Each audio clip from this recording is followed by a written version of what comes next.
नमस्ते। आज की इस खास चर्चा में सभी का स्वागत है। बिना देर किए सीधे मुद्दे पर आते हैं।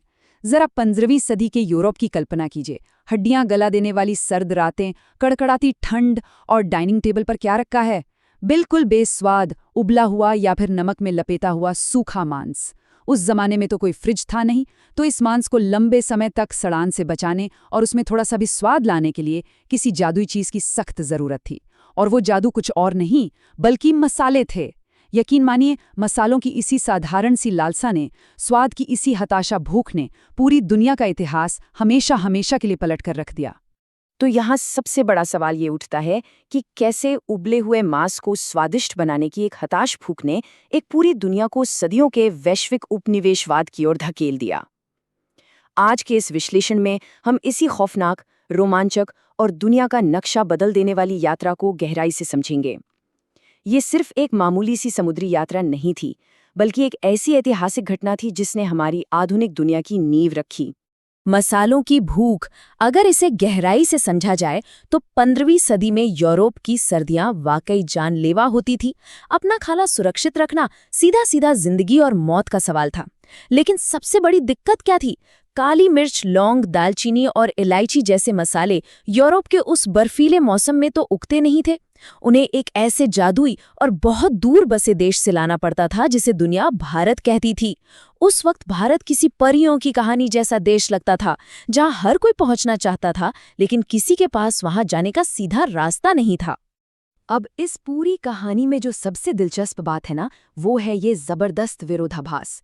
एक तरफ है यूरोप, जहां जमा देने वाली ठंड है और सड़ता हुआ मांस है, और दूसरी तरफ है अपना भारत, मसालों का एक रहस्यमयी दूरस्थ खजाना। यूरोप के लोगों के लिए भारत की वो खुशबू सच में किसी जादुई सपने जैसी थी।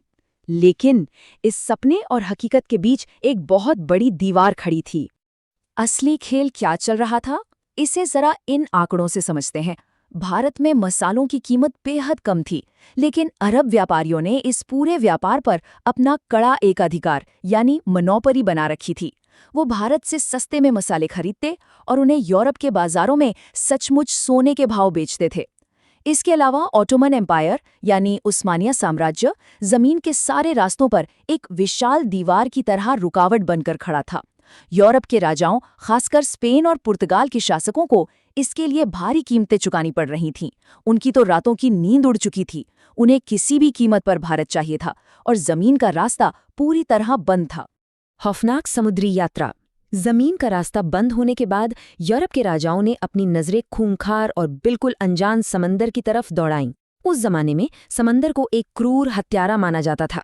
बिना किसी पक्के दिशा सूचक यंत्र के लोग ये मानते थे कि दुनिया चपटी है और अगर वो समंदर में बहुत दूर चले गए तो उनके जहाज किसी अनंत खाई में गिर जाएंगे या फिर विशाल समुद्री राक्षस उन्हें जिंदा निगल लेंगे। लेकिन मसालों का लालच इस खौफ से कहीं ज्यादा बड़ा था। जरा इस ऐतिहासिक टाइमलाइन पर गौर करते हैं। साल 1488 में बार्थोलोम्यू डियाज नाम का एक नाविक अफ्रीका के तट से होता हुआ आगे बढ़ा, लेकिन भयंकर तूफानी लहरों को देखकर वो खौफ से कांप गया और तूफानों के अंतरीप से ही उल्टे पैर लौट आया। फिर ठीक 10 साल बाद 1497 में एक बेहद जिद्दी नाविक वास्को डी गामा लिस्बन से निकला। जब वो जा रहा था ना, तो किनारे पे खड़ी भीड़ सचमुच मातम मना रही थी, क्योंकि सबको लग रहा था कि ये लोग सीधे अपनी मौत के मुंह में जा रहे हैं। और फिर 1498 में महीनों की खौफनाक यात्रा झेलने के बाद उनका बदहाल बेड़ा आखिरकार हिंद महासागर में जा पहुंचा। लेकिन अटलांटिक से हिंद महासागर तक का ये सफर कोई आसान सैर सपाटा नहीं था। हवाएं इतनी तेज थीं कि 10 मंजिला इमारतों जितनी ऊंची लहरें उठ रही थीं। और उससे भी बदतर था उनका एक अदृश्य दुश्मन, स्कर्वी। महीनों तक ताज़ा खाना न मिलने की वजह से नाविकों के मसूड़ों से लगातार खून बहने लगा। दांत सड़ सड़कर उनके हाथों में आ रहे थे। उनके जहाज सचमुच तैरते हुए मुर्दा घर और अस्पतालों में बदल गए थे। हर रोज किसी न किसी की लाश समंदर में फेंकी जा रही थी। ये सब किसी डरावने सपने से कम नहीं था। बगावत के उस खौफनाक माहौल में वास्को डी गामा का ये कथन उसके पागलपन और जुनून को साफ साफ दिखाता है। उसने अपनी सारे नेविगेशन उपकरण समंदर में फेंक दिए और अपने चालक दल को एक खौफनाक अल्टीमेटम दिया, या तो भारत या फिर मौत। अगर किसी ने वापस लौटने की बात की तो वो उसे खुद काट डालेगा। इस जिद और सनक के सामने चालक दल तो क्या, मानो खुद प्रकृति भी खौफ खा गई हो। स्वर्ण नगरी कालीकट में आगमन। तूफानों और मौत से लगातार लड़ते हुए वास्को डी गामा ने आखिरकार अफ्रीका के मालिंडी तट पर एक भारतीय नाविक को खोज निकाला। उस अनजान समंदर में इस भारतीय नाविक ने मानसून की हवाओं और तारों की स्थिति का ऐसा सटीक ज्ञान दिखाया कि पुर्तगालियों के तो होश ही उड़ गए। उसने उनकी कश्ती को बड़ी ही आसानी से हवाओं के सहारे सीधा भारत की ओर मोड़ दिया। और फिर आता है वो जादुई क्षण, 20 मई 1498। हवा के एक तेज झोंके के साथ एक ऐसी खुशबू आई जिसने पुर्तगालियों के दिमाग सुन्न कर दिए। ये उनके सड़ते हुए जहाज़ों की बदबू नहीं थी, ये चंदन, इलायची और काली मिर्च की वो नशीली खुशबू थी जिसके लिए उन्होंने मौत का समंदर पार किया था।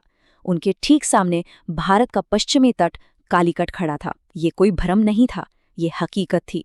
यूरोप का सबसे बड़ा खौफ अब आखिरकार खत्म हो चुका था। अब जरा एक हैरान करने वाली और थोड़ी मजाकिया तुलना पर बात करते हैं। वास्को दी गामा को लगा था कि वो किसी पिछड़ी हुई जगह पर जा रहा है, तो वो उपहार में क्या लेकर आया? कुछ सस्ती लकड़ियां, ऊनी टोपियां, पीतल के बर्तन और थोड़ा सा शहद। और सामने कौन था? कालीकट के राजा जामोरिन, जो एक ऊंचे सोने के सिंहासन पर बैठे थे और पूरी तरह हीरो और भारी सोने की जंजीरों से लदे हुए थे। ये एक जबरदस्त सांस्कृतिक टकराव था। राजा के दरबारियों को इन भिखारी जैसे उपहारों पर खूब हंसी आई, लेकिन राजा जामोरिन ने अपने अतिथि सत्कार की महान भारतीय परंपरा को निभाते हुए उन्हें शांतिपूर्ण तरीके से व्यापार करने की अनुमति दे दी। 64 गुना मुनाफा। इस व्यापारिक अनुमति का असर बहुत ही चौंकाने वाला था। वास्को डी गामा की तो आंखें ही फटी रह गईं। बंदरगाह पर सोने की तरह चमकते मसालों के पहाड़ खुले पड़े थे। उसने अपने जहाज़ों को मसालों से बिल्कुल ऐसे भर लिया जैसे कोई मुफ्त की दावत में अपनी प्लेट भरता है। और इसके बाद वो इन अनमोल मसालों को लेकर वापस पुर्तगाल की तरफ निकल पड़ा।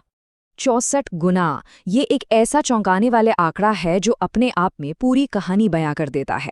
जब वास्को डी गामा का बचा खुचा बेड़ा पुर्तगाल के लिस्बन लौटा, तो इस पूरी समुद्री यात्रा का भारी खर्च, नाविकों की मौतें और टूटे जहाज़ों का भारी नुकसान, ये सब कुछ काटने के बाद भी उस सिर्फ एक खेप से पूरे 64 गुना का शुद्ध मुनाफा हुआ। इस एक अकेले आंकड़े ने वैश्विक अर्थव्यवस्था को हमेशा हमेशा के लिए झकझोर कर रख दिया।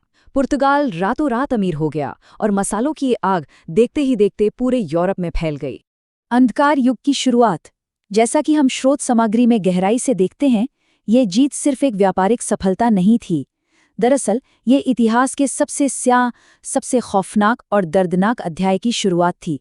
वास्को डी गामा ने जिस समुद्री दरवाजे को खोला था, वो असल में लालच और साम्राज्यवाद के लिए एक खुला निमंत्रण बन गया। ये एक बहुत ही तेज और क्रूर डोमिनो इफेक्ट था। पुर्तगालियों ने अतिथि बनकर जो व्यापार शुरू किया था, उसे जल्द ही किलों और तोपों के जरिए सैन्यकृत कर दिया गया। फिर डच आए, फ्रांसीसी नौसेना आई और आखिर में ब्रिटिश ईस्ट इंडिया कंपनी ने अपनी राजनीतिक चालें चलनी शुरू कर दी। भारत का वो शांत तट, जो कभी सिर्फ रेशम और मसालों के शांतिपूर्ण लेन देन का केंद्र हुआ करता था, वो अब बारूद की गंध और कूटनीति के गंदे खेल से दहलने लगा था। स्रोत बिल्कुल स्पष्ट रूप से बताता है कि ये अब सिर्फ व्यापार नहीं रहा था, व्यापार पूरी तरह से खुली लूट में बदल चुका था। जिस देश ने अपनी उदारता के चलते एक फटेहाल विदेशी नाविक को पनाह दी थी, उसी देश को इन यूरोपीय ताकतों ने गुलामी की बेड़ियों में जकड़ लिया। दुनिया के सबसे अमीर देश का सारा सोना और वैभव यूरोप की तिजोरियों में जाने लगा और भारत पर सदियों का उपनिवेशवाद थोप दिया गया। हम यहाँ साफ देख सकते हैं कि कैसे एक साधारण सी व्यापारिक खोज इतिहास के सबसे बड़े शोषण में बदल गई। और अंत में ये शक्तिशाली विचार बिल्कुल स्पष्ट कर देता है कि अकल्पनीय शोषण और घोर अंधकार के बावजूद भारत की आत्मा को कुचला नहीं जा सका। 15 अगस्त 1947 को भारत ने गुलामी की उन बेड़ियों को आखिरकार तोड़ ही दिया। ये इस बात का प्रतीक है कि मसालों की एक साधारण सी खुशबू से शुरू हुई इस खौफनाक समुद्री यात्रा ने दुनिया को एक बहुत बड़ा सबक दिया है कि सोने की चिड़िया को पिंजरे में रखा तो जा सकता है, लेकिन उसे हमेशा के लिए उड़ने से रोका नहीं जा सकता। तो अगली बार जब खाने में मसालों का स्वाद लिया जाए, तो उस खौफनाक, दुनिया बदल देने वाली यात्रा को जरूर याद किया जा सकता है। आज के इस विश्लेषण में बस इतना ही। सीखते रहिए।